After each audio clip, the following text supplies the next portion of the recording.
Okay, in this video, I'm going to show you how to move around the viewport using this setup where I have a touchpad and a keyboard, and this is on the Mac OS X operating system. So yeah, so basically here I have just the standard box that Blender comes with, and what you can do is you can rotate by just using two fingers. So this is with, if you don't have a mouse with the middle mouse button, you can use two fingers and you can use that to rotate around.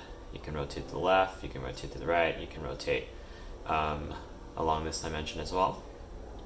And then in terms of zooming, you can just take two fingers and